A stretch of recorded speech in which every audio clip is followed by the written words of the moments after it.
ग्वालियर में रिटायर्ड अफसर को 31 दिन तक डिजिटल अरेस्ट कर 1,12,00,000 रुपए की ठगी की गई। ठगों ने खुद को आईपीएस और सीबीआई अधिकारी बताकर बुजुर्ग को मनी लॉन्ड्रिंग केस में फंसाने की धमकी देकर डराया। ठगी का एहसास करने पर 11 जनवरी को क्राइम ब्रांच में केस दर्ज कराया गया। ग्वालियर के खेड़ापति कॉलोनी में 75 साल की रिटायर्ड रजिस्ट्रार बिहारी लाल गुप्ता अपनी पत्नी के साथ रहते हैं। उनका बेटा विदेश में है, वही 3 बेटियों की शादी होने के बाद ग्वालियर से बाहर है। बिहारी लाल गुप्ता को 16 नवंबर को ठगों ने पहला कॉल किया। ठग ने अपना नाम रोहित शर्मा और TRAI का अधिकारी बताया। ठग बोला, दिल्ली पुलिस के आदेश पर मोबाइल नंबर व आधार कार्ड बंद होने वाला है। रोहित ने बुजुर्ग को डराते हुए कहा कि उनके खिलाफ अरेस्ट ऑर्डर आया है और थोड़ी देर बाद एक आईपीएस अधिकारी उनसे बात करेगा। कुछ देर बाद बुजुर्ग ने व्हाट्सएप पर वीडियो कॉल आया। कॉल करने वाले ने अपना नाम नीरज ठाकुर बताया और वह पुलिस की वर्दी में था। नीरज ने कहा कि संदीप कुमार नाम का व्यक्ति मनी लॉन्ड्रिंग केस में पकड़ा है, जिसने पूछताछ में बताया कि उसके बिहारी लाल को 2 लाख रुपए दिए थे। उसी रकम से आईसीआईसीआई बैंक में खाता खुलवाकर मनी लॉन्ड्रिंग की गई। यह सुनते ही बुजुर्ग घबरा गए। ठग ने बुजुर्ग को फोन काटने से मना किया और डराता रहा। उनकी निजी जानकारी, बैंक खाते, संपत्ति और म्यूचुअल फंड निवेश की पूरी जानकारी ली। इसके बाद गिरफ्तारी की धमकी दी। ठगों ने कहा कि वे बुजुर्ग हैं, इसीलिए उन्हें प्री इन्वेस्टिगेशन का मौका दिया जाएगा। इसके लिए ठगे सीबीआई अधिकारी प्रदीप सिंह को आवेदन देना होगा। ठगों के आवेदन दिखवाकर व्हाट्सएप पर मंगवाया। ठगों ने कहा कि प्रधानमंत्री नरेंद्र मोदी के निर्देश है कि यह जानकारी लीक नहीं होनी चाहिए, वरना मनी लॉन्ड्रिंग केस में पकड़े गए संदीप की जांच प्रभावित होगी। आईपीएस अधिकारियों की वर्दी पहने ठग ने कहा कि जांच के लिए उन्हें अपनी पूरी रकम रिजर्व बैंक ऑफ इंडिया में जमा करानी होगी। जांच पूरी होने के बाद पैसा वापस मिल जाएगा। ठगों ने के कहने पर बुजुर्ग ने अपनी एसबीआई खाते से 60 लाख रुपए, पत्नी के बैंक ऑफ बड़ौदा खाते से 62 लाख रुपए, 4 अलग अलग बैंक खातों से आरटीजीएस के जरिए ट्रांसफर कर दिए। आईसीआईसीआई बैंक से 30 लाख, इंडसइंड बैंक 30 लाख, इंडसइंड बैंक 30 लाख और यूको बैंक से 22 लाख रुपए भेजे। ठगों ने कहा कि आरबीआई द्वारा रकम और खातों में जांच की जा रही है और अगर पैसा मनी लॉन्ड्रिंग से जुड़ा नहीं होगा तो वापस कर दिया जाएगा। पैसे ट्रांसफर होने के बाद ठगों ने व्हाट्सएप पर आरबीआई की सील लगी फर्जी रसीद भी भेजी। इसके बाद अचानक फोन काट दिया गया। जब बुजुर्ग ने दोबारा कॉल किया तो सभी नंबर बंद मिले। ठगों ने 16 नवंबर से 17 दिसंबर तक बुजुर्ग को डिजिटल अरेस्ट रखा। रोज बुजुर्ग से वीडियो कॉल और फोन पर करीब 5 घंटे तक बात करते थे। नाम बिहारी लाल गुप्ता है। आप बताइए किस तरह का क्या घटनाक्रम आपके साथ? सबसे पहले क्या है, 16 तारीख को मेरे पास ट्राई से फ़ोन आता है। वो बोलते हैं कि आपकी सिम और आपका आधार कार्ड बंद किया जा रहा है। मैंने कहा क्यों भैया, क्या बात है? तो वो बताते हैं कि आपने आईसीआईसीआई बैंक में खाता खोला है जिससे मनी लॉन्ड्रिंग हुई है और आपने उससे 2 लाख रुपये लिए हैं। तो मैंने कहा नहीं भाई, मेरा ऐसा कुछ भी नहीं है। बोले ठीक है, आप सीबीआई ऑफिसर से ये आईपीएस ऑफिसर से बात कर लें, उन्हें आप पूरा अपना बता दें। फिर वो आईपीएस ऑफिसर से बात कराता है। आईपीएस ऑफिसर मुझसे सब पूरी जानकारी लेता है कि क्या आप कितने साल के हैं, कहाँ क्या है, कैसा है।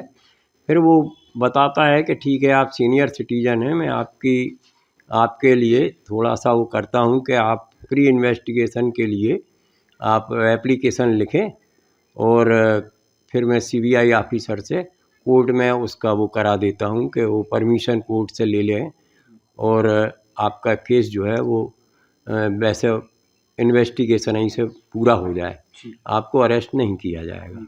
सीबीआई ऑफिसर के पास ले जाता है एप्लीकेशन, वो जाता है।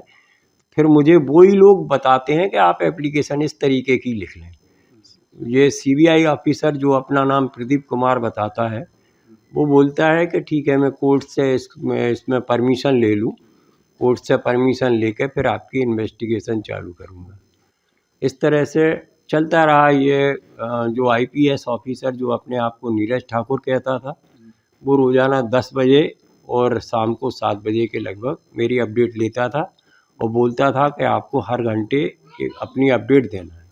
आप कहीं भी जाएंगे तो अभी आप ये बता के जाएं, इसमें अपडेट देंगे कि मैं फलानी जगह जा रहा हूँ। पैसा कब कब आप अच्छा, फिर माने क्या है, 12 तारीख को ये CBI ऑफिसर वो प्रदीप सिंह ये कहता है कि ये RBI से लेटर आया है, इसमें आपको अकाउंट नंबर दिया है, सब कुछ दिया है, आप में इसमें आपको 30 लाख रुपए देना है। उस लेटर में भी सब लिखा था और अमाउंट 30 लाख लिखा था। तो 12 तारीख को 30 लाख रुपए लेते हैं। उसके बाद में 2 दिन बाद इनने बताया था कि ये जांच होके और आपके अकाउंट में ये 24 घंटे में पैसे वापस आ जाएंगे।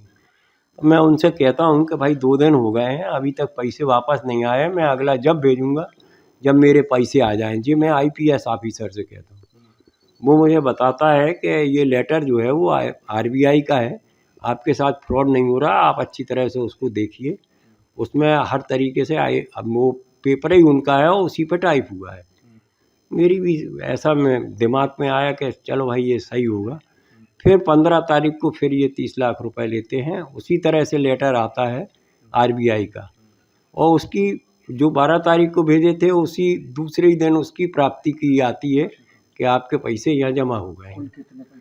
इस तरह से 15 तारीख को 30 लाख और 16 तारीख को 30 लाख और 17 तारीख को 22 लाख, इस तरह 1,12,000 रुपये, 1,12,00,000 रुपये, 12 लाख रुपए ये हमसे जमा करा लेते हैं। कैसा डर बताते थे आपको? क्या ये बस यही हमें हमेशा कहते थे कि ये मोदी जी का ये मिशन है कि ये लीक नहीं होना चाहिए और ये संदीप कुमार जो अभियुक्त है और इसके साथी हैं ये कहीं भाग ना जाएं, विदेश न चले जाएं, इसलिए आप ये अपने बच्चों को भी नहीं बताएंगे कि इस तरह का कोई केस चल रहा है। ठगी का कैसे एहसास हुआ आपको? ठगी का 23 तारीख को मेरे मित्र ने एक वीडियो भेजा, उसमें सेम मेरी जैसी पोजीशन थी, तब मैं समझा कि मैं भी ठग गया हूँ। तब मैंने फिर इसको क्राइम ब्रांच में रजिस्टर्ड कराया केस। फिर में बिहारी लाल गुप्ता जी हैं, उनके साथ डिजिटल अरेस्ट करके ठगी हुई है करीब 1 करोड़ से ऊपर की। ये जो है मामला क्राइम ब्रांच में दर्ज किया गया है। बिहारी लाल गुप्ता है, 75 वर्षीय रिटायर्ड सरकारी कर्मचारी है। इनके द्वारा एक लिखित आवेदन दिया, उस पर से FIR हुई है। इसमें इन्होंने लिख कराया है कि नवंबर माह में 16 नवंबर 25 को इनके पास में कॉल आया कि टाई से हम बोल रहे हैं और आपका नंबर जो है, नंबर और आधार कार्ड बंद होने जा रहा है, आपके अकाउंट में मनी लॉन्ड्रिंग का पैसा आया है।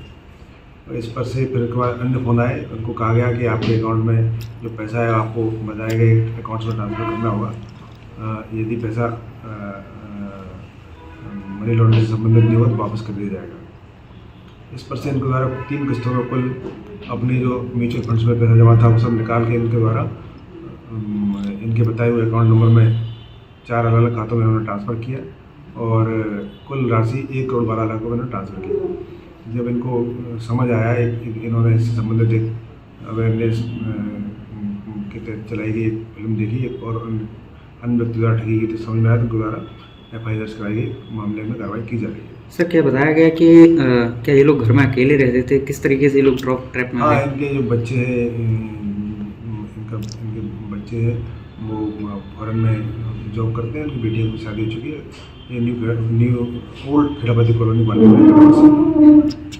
हाय हेलो नमस्कार, मैं हूं पंकज विष्णु और आप देख रहे हैं MNS न्यूज़। आप देख रहे हैं MNS न्यूज़, सच जरूर।